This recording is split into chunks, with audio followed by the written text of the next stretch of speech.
This is Liz Colburn, host of The Morning Uplift. Thanks for listening to the following broadcast on Public House Media. This is Emily, host of Beauties and Headcanons here on Public House Media. Thanks for listening to the following broadcast on Public House Media. Once you're done with this episode, I hope you'll come and check out my show, Beauties and Headcanons, where we talk about nerdy theories, games, TV shows, books, movies, you name it.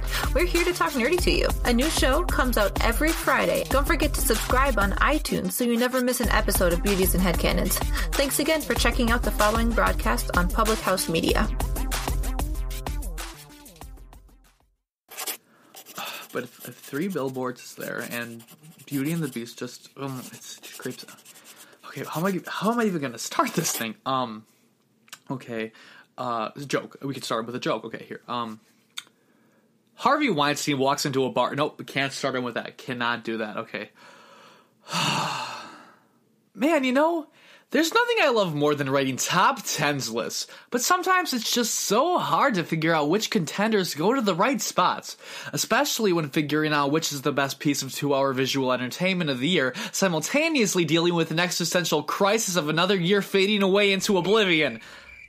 Oh hey everybody, I didn't see you there. Top 10s lists. We all love them. The Watch Mojo YouTube channel has been raking in the dough from them for years. But honestly, what good are lists? What good are the Oscars? What good are the Teen Choice Awards? Nothing. The last one is nothing.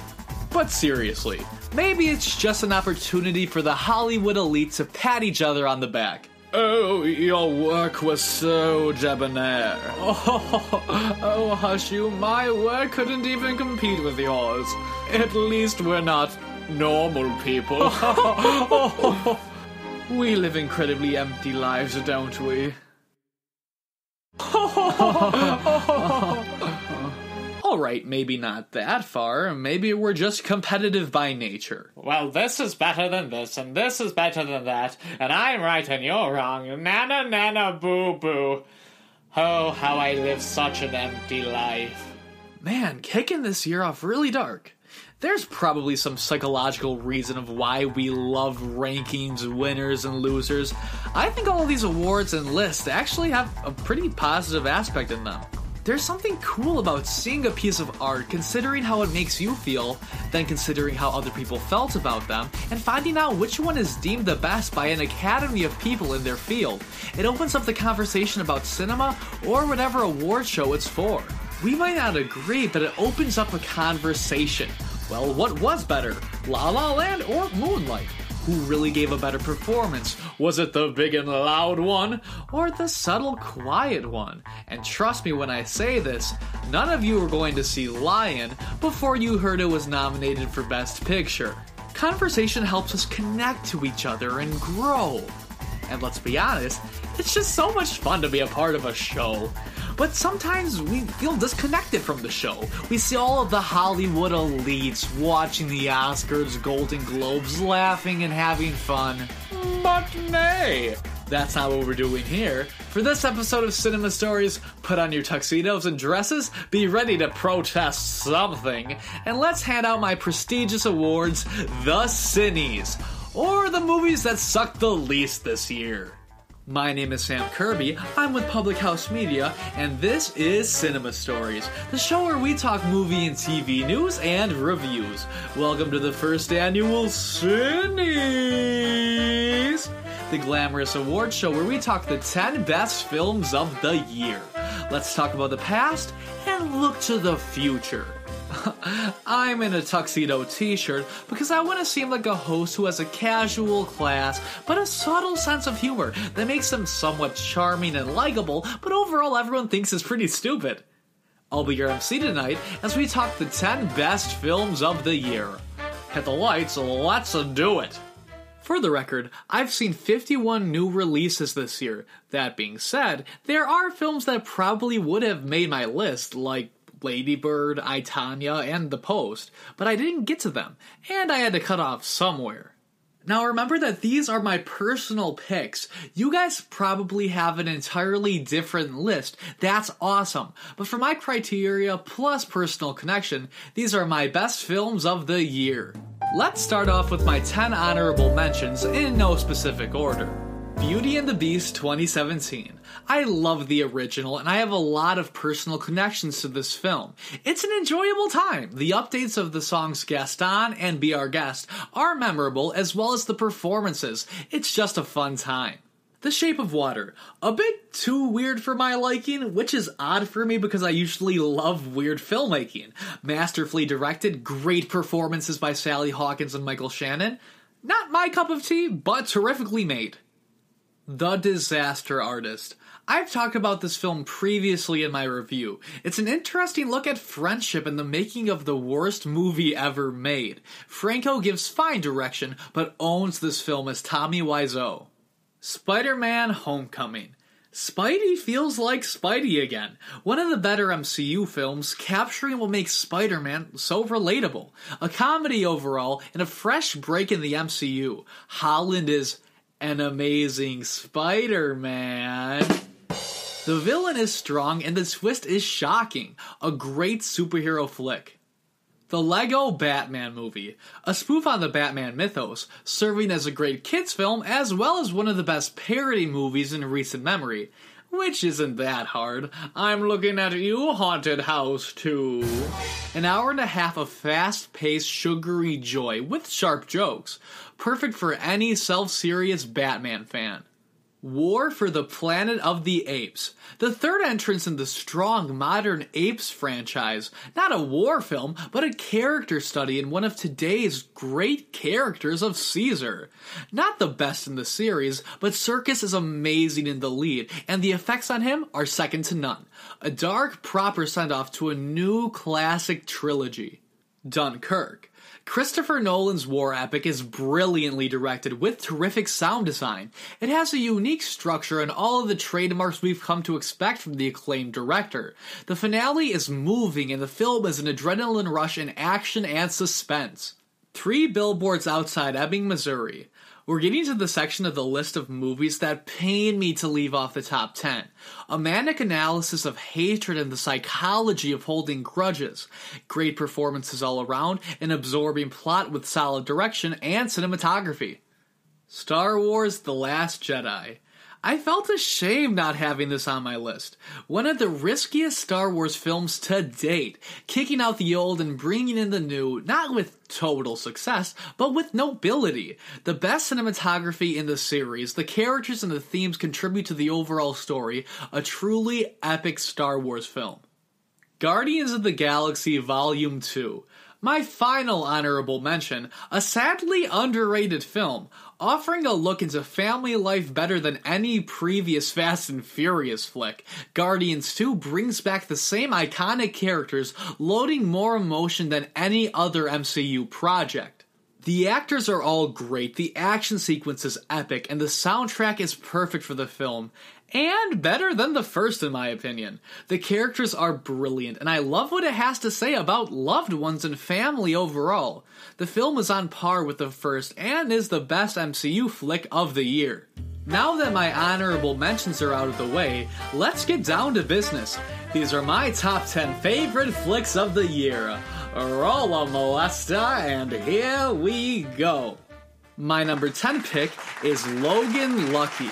This was probably my biggest surprise of the year. I really had turmoil over which film should take the 10th spot, but I was more than happy giving this film the nod.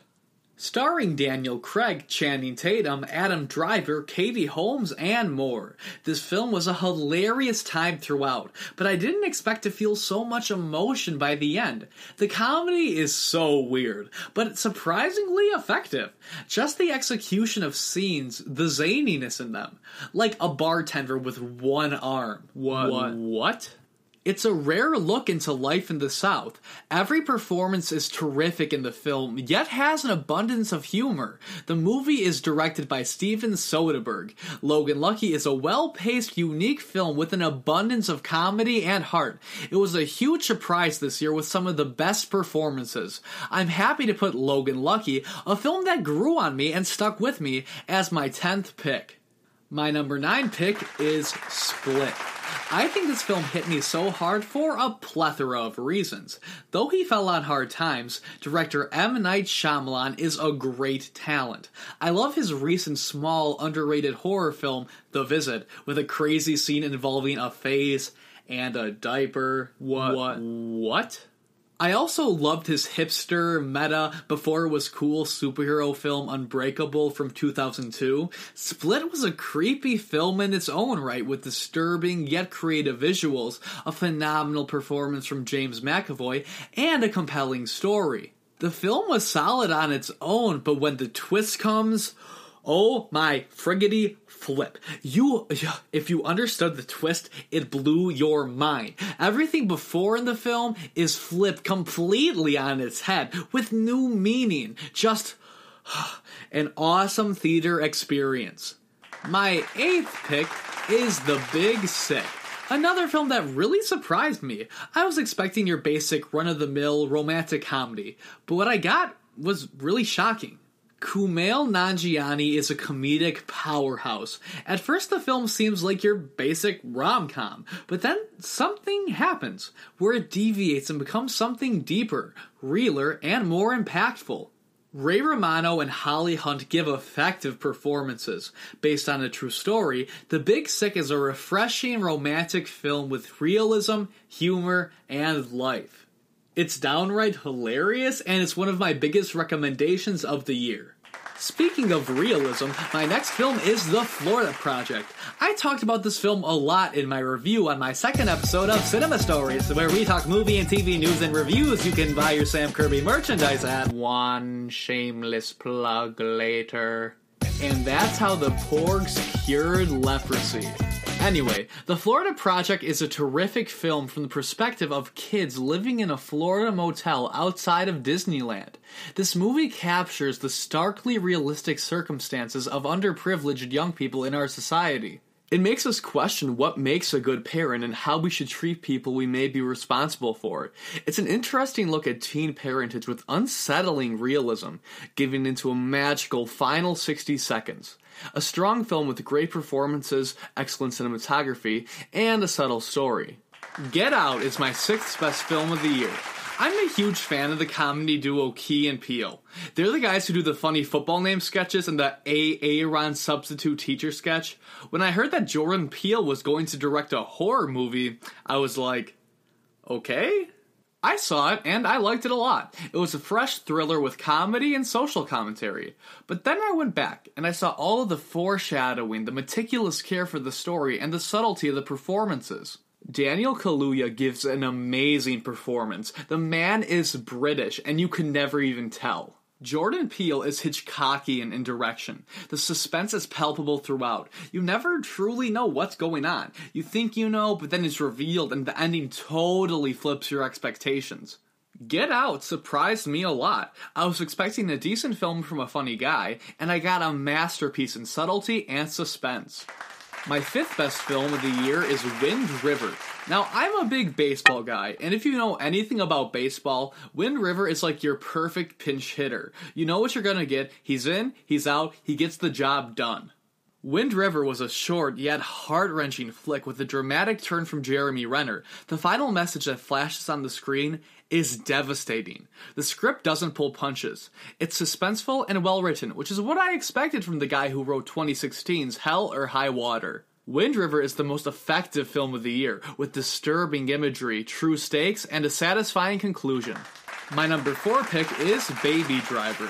I love Edgar Wright. Frequently working with Simon Pegg and Nick Frost, Wright is one of the best young directors working today. With fast cuts, visual humor, and a great taste in music, Wright consistently delivers films with life and soul. Baby Driver is no different. Though I prefer Shaun of the Dead and The World's End, this is still a great film. The sound editing is Oscar-worthy, the noises and foley perfectly sync in with the musical rhythms.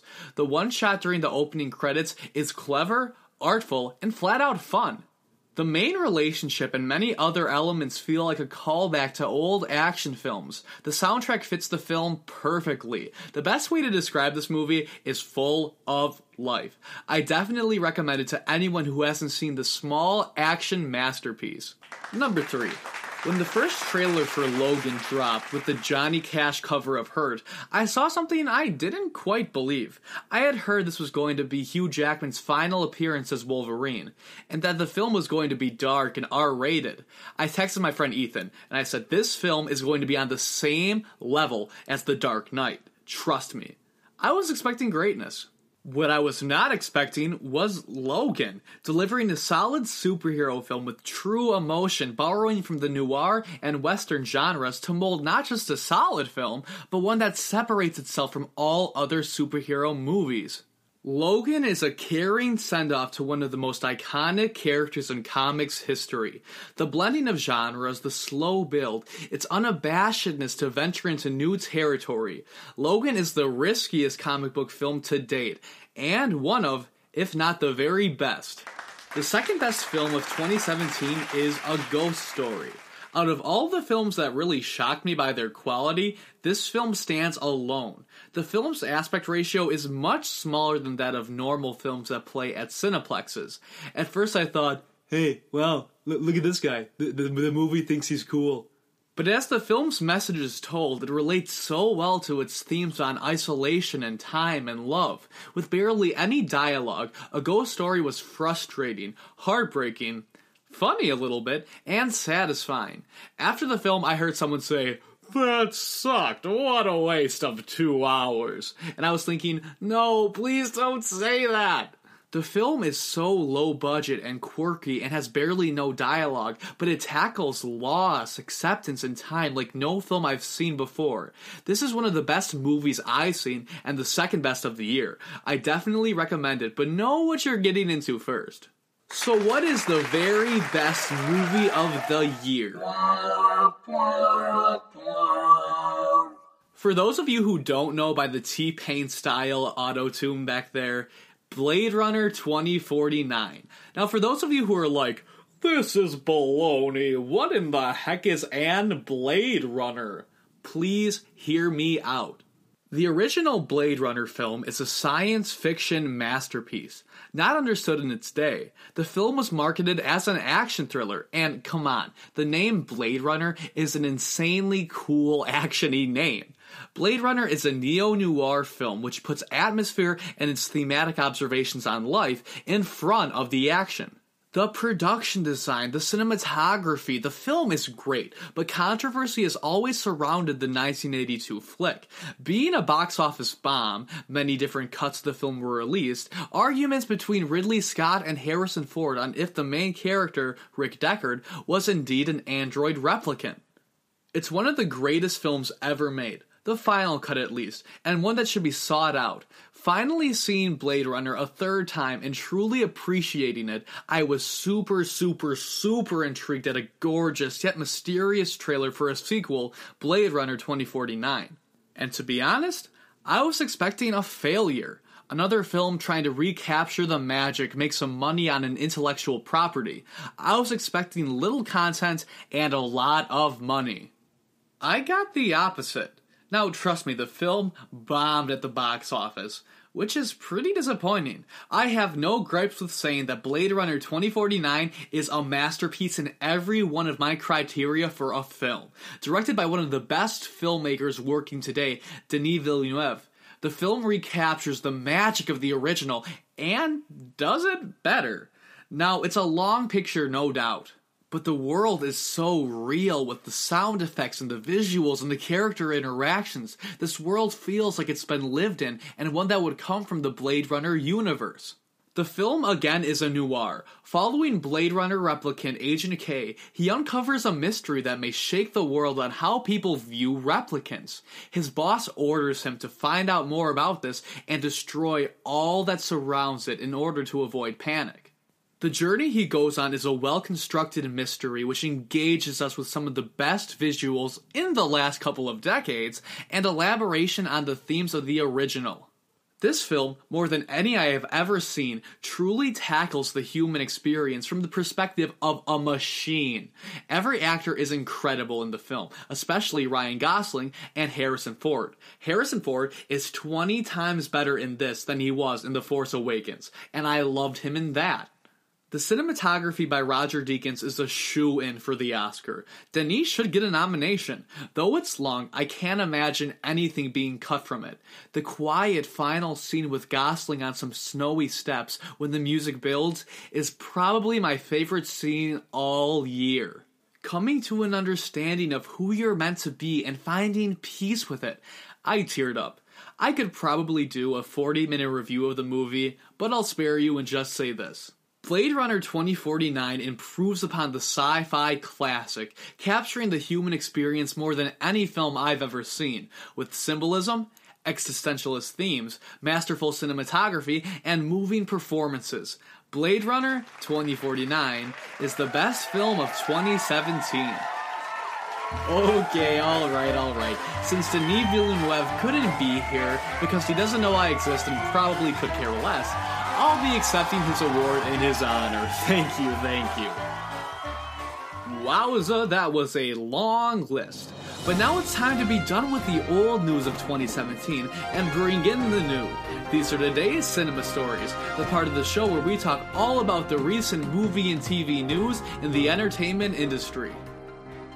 According to Empire.com, Leonardo DiCaprio has officially joined Quentin Tarantino's 9th feature film. The film will take place during the time of the Charles Manson murders. There's already been a ton of hype around this movie. Rumors have swirled about Brad Pitt, Tom Cruise, and Margot Robbie joining the cast. Though those aren't officially announced, we know for sure that the A-lister DiCaprio, who previously stole the show in Tarantino's Django Unchained, will be back for more. According to Variety, fans of Black Widow and the Marvel Cinematic Universe may have hope for a standalone film. The popular website reported that Marvel is in the very early stages of considering a solo adventure with the character. Nothing has been greenlit yet, and Marvel has made no comment, but Jack Schaefer is rumored to be penning the script. Though nothing is official, fans of the Avenger may have cause to get excited. Now, this is a bit of older news, but it's something I haven't really talked about, and it's going to be very relevant in the next couple of weeks. On December 19th, Netflix released a teaser trailer for the 4th season of Narcos. The teaser featured a fast-paced version of the show's iconic theme song, and teased Diego Luna and Michael Pena joining the cast. Now, Narcos is the latest show that I've been binging and will be reviewing on the next episode of Cinema Stories. Fans of the series are beyond thrilled for the new season slated for a 2018 release. Well, it's time to wrap up the show, everyone, but don't worry, the after party is starting immediately after the show, featuring me taking a nap. Before I head out, I want to go ahead and thank everyone for tuning in today. Thanks to everyone for the constant support I have received since starting the show. If you listen and have any comments or constructive criticisms, or just want to chat about movies, hit me up. I just want to give you the very best show possible. You can find me on Spreaker, Apple Podcasts, Stitcher, or iHeartRadio. Be sure to go in there and leave a comment. If you like the show, it would mean so much to me if you downloaded and shared. You can follow me at Samuel_J_Kirby on Twitter or SamKirby17 on Instagram. Thank you to Public House Media for letting me host and do what I love. Make sure you like them on Facebook and check out their other great content. Blade Runner 2049 is my favorite movie of 2017. The themes are epic yet relatable on a human level. Maybe you guys don't agree with me. Maybe you guys have another favorite film of the year. But that's what film and art is all about. We have the pieces that we connect with. We make lists, analyze, and we discuss. At the end of the day, that connection is just so important in growing as people. Let me know what you guys think, and I'll see you in 2 weeks. Bye!